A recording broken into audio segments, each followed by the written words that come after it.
The Philadelphia Eagles, for the second consecutive year, are NFC East champions. The Birds ending a drought where there hasn't been an NFC East champion in back-to-back years since all the way back in 2004 when the Eagles last did it in 03 and 04 under Andy Reid. But in this hat and t-shirt game, Philadelphia pulls away from Washington late. It got a little bit chippy. It was another hostile NFC East rivalry. But at the end of the day, the Eagles have now won 2 games in a row. The offense moved the ball for the 3rd consecutive game. And is Philadelphia hot with the playoffs approaching? The defending Super Bowl champions are playoff bound, and let's talk about it here on the show. You're watching Philadelphia Eagles Now. My name is Chase Sr., and as always, no matter where you are, how you're tuned in, thank you so much for making tonight's post-game reaction show a part of your evening. And, of course, don't forget to hit that subscribe button for daily and year-round coverage of the Birds. And if you want to celebrate Philadelphia winning this division back-to-back years, join me in the comment section with this. E-A-G-L-E-S, Eagles! Let's break it down here. So, Birds, 29-18 winners over the Commanders, and by no means was it a perfect game for the Eagles, but I have a lot of positive takeaways from this victory from Philadelphia. 3rd straight game in which the offense looked functional, modern day, and did some very nice things. And this defense continues to be Super Bowl caliber. Once again, shutting down Washington, and they were extremely dominant throughout the duration of this ball game, with the exception of a garbage time touchdown late. And I've been saying it over the last couple of weeks. Defense continues to play like this, where they can get after the quarterback, and the secondary is really sound with blanket Velcro coverage. If you get a little bit better against the run, which the Eagles have shown signs of the last couple of games, this defense can help to carry you in January and February. But what has to happen is this Eagles offense playing up to their potential. And this game really, to me, showed a lot of shades of what we saw last year, where early it wasn't always pretty, but the Eagles moved the ball effectively. But then in the second half, Saquon Barkley gets going, the run game becomes dominant. Then late, the Eagles able to wear the opposition down. They're able to play physical bully ball. Saquon Barkley starts to pop off a couple of explosive runs, including an incredible touchdown with great contact balance, a 50-yard scamper, which set up a Tank Bigsby dagger touchdown. And you could see how much the Eagles as a team were relishing the moment, enjoying this, but also the confidence that they're starting to gather as a team as well. And that's why I had said that Raiders game was so important to get a confidence boost, to increase your morale, because this Eagles offense was playing tight. They were playing timid. They were turning it over a lot. They weren't playing to their capabilities. They were a very frustrating unit. They badly needed that Raiders game, and I had said, I think this can propel them for the rest of the year. And while early on it was a little bit choppy, throughout the game they started to find something, and they did some nice things throughout the 60-minute ball game. And I think this is another encouraging performance for Philadelphia. Really what's important too is the fact that the running game is starting to get going for the Eagles, and it hasn't just been a 2-game thing when the Eagles have strung together back-to-back consecutive victories. In 6 of the last Eagles' 8 games, they have rushed for more than 100 yards as a team. To start the season, they weren't doing that, and they weren't coming close. And when you can marry the run game with the pass game to open up lanes for Saquon Barkley and Tank Bigsby on the ground, which then thus opens up the pass game for the likes of A.J. Brown, Devontae Smith, Dallas Goedert, and makes the job for Jalen Hurts so much easier. You tax the defense. They have to cover every blade of grass. You become less predictable, more explosive, and harder to defend.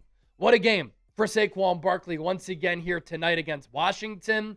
And last year at Northwest Stadium in Landover, Maryland, he had a couple of those incredible runs early. Jalen Hurts gets concussed. Kenny Pickett comes in. The Eagles lose that game.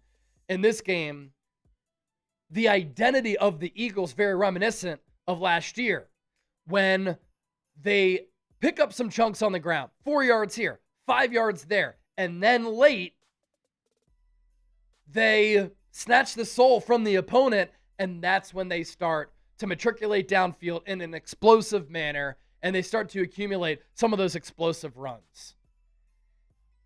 And I just come away very confident in this Eagles team for the championship pedigree that they have, the mental toughness that they've had to exude, and the momentum that they have right now.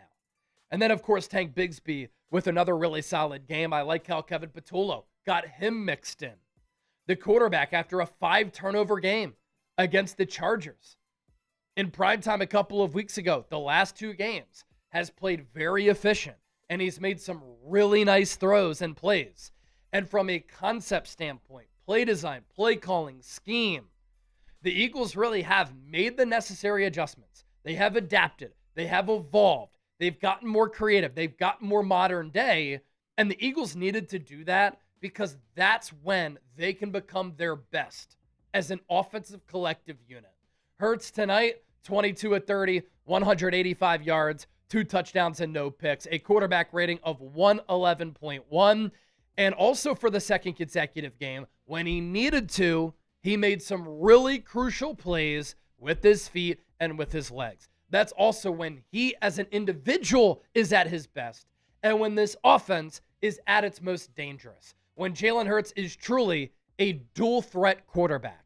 You saw it on some of the RPOs as well, that some of the Commanders players stayed put on the edge on some of the RPOs because they didn't know if Hurts was going to keep it or if he was going to give it up to Saquon.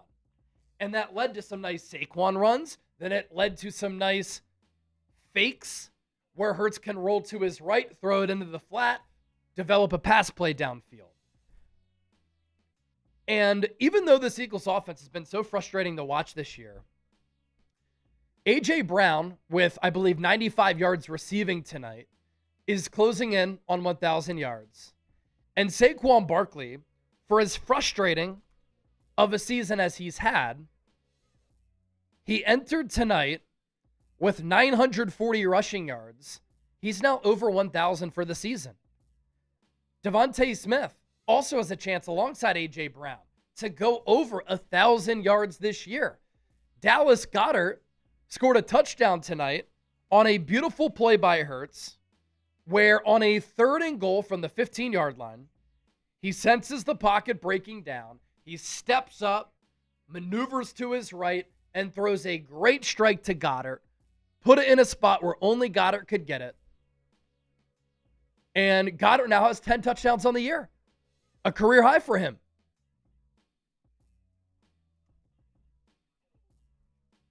And so despite this Eagles offense being maddening to watch this year, the production is pretty damn good. And what you want to see is this Eagles offense and team peaking at the right time. I think they're peaking at the right time. Mentally, they look locked in. It was another game in which they were very clean on the penalty front. And to me, really, the offense just looked functional. That's the word that I keep coming back to. Functional. And they hadn't been functional all season long, really. And when you win a Super Bowl in the city of Philadelphia, I think it's the hardest city to repeat as Super Bowl champions. Weight of the city, media pressure, fan pressure, a lot of expectations, plus the mental and physical fatigue of winning a Super Bowl from the year prior. Everything that you have to go through mentally and physically to win that game, then the shorter off season, which obviously impacts you physically. And in Philadelphia, everything's harder, right? And I think that led to the Eagles kind of being nonchalant and lackadaisical at times, especially as an offense. But you start to get late in the year with the playoffs approaching. You get more locked in. You get a little bit more focused. And Jordan Mailata has said the efficiency and penalty problems sometimes are focus-based. Then you get rid of some of those self-inflicted wounds. Eagles' last 2 games have done that, and in the process, I think they've increased their confidence as a football team, and they're feeling good about themselves. And now they get a litmus test in the second to last week of the season next week against the Buffalo Bills and Josh Allen. They win the NFC East. They officially clinch a playoff spot. They're pretty much locked into the number 3 seed.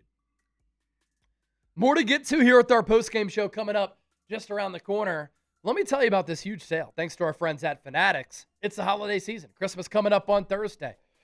And if you go use our link, chatsports.com/EaglesGear, and you use our code ELF, that'll take you to Fanatics. Fanatics will know that Eagles now sent you, and you can get your hands on some fresh, clean, awesome Eagles merchandise. Jerseys, hoodies, crew necks, sweaters, shirts, whatever you need. You can find yourself a gift for this holiday season or get something for somebody else, up to 60% off on all of this gear. So many different options. Lots of sizes available, but you have to use our link in order for that discount to apply, as we partnered with Fanatics. Chatsports.com/EaglesGear. Use that code ELF. Chatsports.com/EaglesGear. Use that code ELF, and you can get up to 60% off. This is quite awesome as well. Dallas Cowboys officially eliminated from playoff contention. How about them Cowboys? Some other news and notes. Nakobe Dean went out with a hamstring injury. Got to monitor that because he's been playing at a Pro Bowl caliber level ever since he's been thrust into that starting role by Vic Fangio. I thought Jahad Campbell stepped in and played really well in this game. He was used as an off-ball linebacker, of course, and as a blitzer from time to time. Jordan Davis is playing at an all-pro level. He's having the best season of his career. Dominant as a run defender, eating double teams, bullying offensive linemen, making disruptive plays, but he's also getting into the backfield, providing quarterback pressures and getting after the quarterback. He has 4.5 sacks this year as well. He said when Jalen Carter went out, he and others needed to elevate their games. And he has elevated his game. 6 tackles, 2 TFLs tonight, and he was so active, especially in some goal line, short yardage situations. Jake Elliott. Jake Elliott is a problem, and we have nicknamed him on this show Jake Missy Elliott. Those of you who are into music know exactly what I'm talking about with that reference right there. But Jake Elliott is an issue. He has missed a kick 4 of his last 5 games. He went 0 for 2 on the official stat sheet tonight, but 0 for 3 because one miss was waved off thanks to a gift wrap penalty. Since last year, he has really struggled on kicks of 50-plus yards, and it's to a point where the Eagles really can't rely on him. He used to be automatic from any range. He's anything but that now. And I wouldn't be surprised if the Eagles bring in some kickers to try out this week. Jake Elliott has been one of the best kickers in franchise history. He's won 2 Super Bowls. He's one of 4 players to do that in winning 2 rings. But he's killing this Eagles team right now. This first half was a letdown from this special teams unit. Opening kickoff, Will Shipley fumbles. Commanders score 3 points. Later in the first half, Jake Elliott misses. Then he missed again. That's 9 points right there. Can't afford to mess around like that, play with fire in the playoffs when a lot of these games are going to be decided by 1 possession. And going back to last year, Jake Elliott on kicks of 50-plus yards, 5 of 15. It is a problem, ladies and gentlemen. He's 17 of 24 on field goals this year. That's 71%. That is a career low coming off a year last year in which he was not good. I know that he's been clutch in the playoffs, and I love Jake Elliott. He's been this kicker, or been the Eagles kicker since 2017. But when kickers lose it mentally, sometimes that's it. He has to get back on track, and I'd put some pressure on him by working out some kickers this week if I'm the Eagles. Because sometimes you can hit gold by going with the new kicker, and it's not like Jake Elliott has to lose his roster spot. You could keep him on the active roster, sign a kicker to the practice squad, elevate him for game day, and maybe give Jake Elliott a little bit of a mental rest. Dallas Goedert also, in scoring that 10th touchdown, ties Pete Retzlaff for the most receiving touchdowns in a season by a tight end in Eagles history. 2 games left to break that record.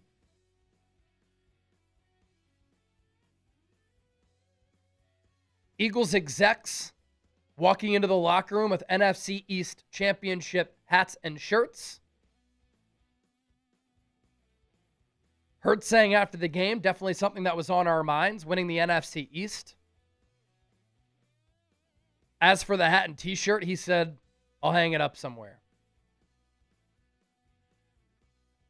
Eagles ran for over 200 yards as a team. Eagles offense has scored 60 points over the last 2 games. And don't hit me with that lame bullshit. They played the Raiders and the Commanders. This is the NFL. Quality rep after quality rep, quality drive after quality drive, quality game after quality game. Get your confidence going, find a groove, find an identity. Eagles hadn't done it all year. They're starting to do it right now. Jalen Hurts, the first quarterback in NFL history to clinch 4 consecutive playoff berths with 4 different offensive coordinators. Most wins by an Eagles head coach all time. Nick Sirianni moving into a tie for second place with Greasy Neal. He's 58-25, winning percentage of 69.9%. Very nice. Andy Reid, number 1 at 130-93-1, winning percentage of 58%. Of course, was the Eagles head coach for 14 years. And the Eagles in a way tonight, making history, breaking a streak that was in place for 20 years. There had not been a repeat divisional winner in the NFC East for 20 years. And the Eagles able to end that drought.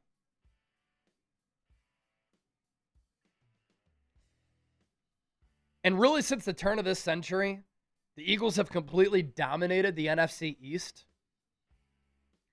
NFC East titles since 2000. It's 25 years now. 12. So pretty much every other year, the Eagles are winning a divisional title. Sustained greatness under Jeffrey Lurie, and for a bulk of that stint under Howie Roseman. Cowboys have 7, Giants have 4, Commanders have 3. Special era of Eagles football, and when the Eagles play like this, there's not a team in the NFC that wants to beat them.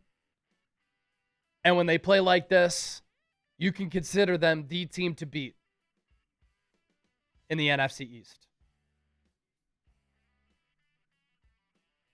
Let's go.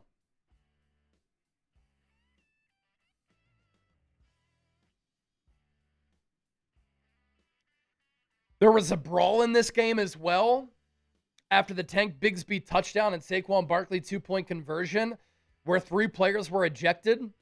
2 for the Commanders. Tyler Steen ejected as well. We really saw everything in this game.